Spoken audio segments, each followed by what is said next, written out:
In this video, I'm going to teach you a very useful tutorial on how to change the date and time manually or automatically in Windows 11. Now, without any further ado, let's get started. So let's start on changing our date and time manually in our Windows 11. So by that, you need to navigate at the start, make a right click, scroll up, and click on Settings.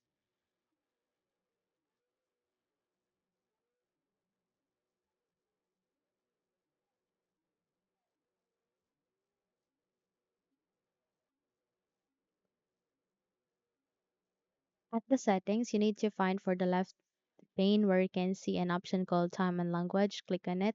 And here at the Time and Language section, proceed with date and time. Click on here. Okay.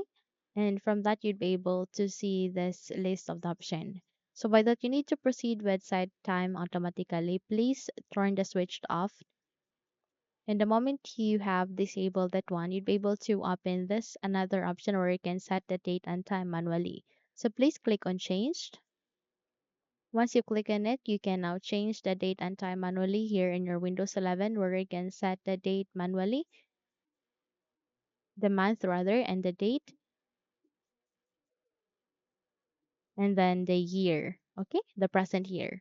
And there you can see the time as well where you can set the time here manually. And then you can also set the seconds or the minutes here. And then you can put there either AM or in morning or PM in afternoon. Once you're good, click on changed. In that way, you'll be able to set the time and date manually here in your Windows 11.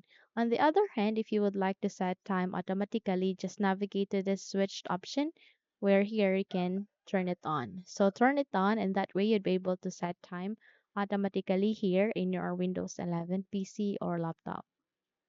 Once you're good, close the window and you're good to go. Now, if you think this video had helped you a lot, then don't forget to subscribe.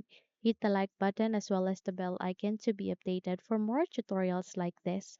Thank you for watching and have a good day, everyone.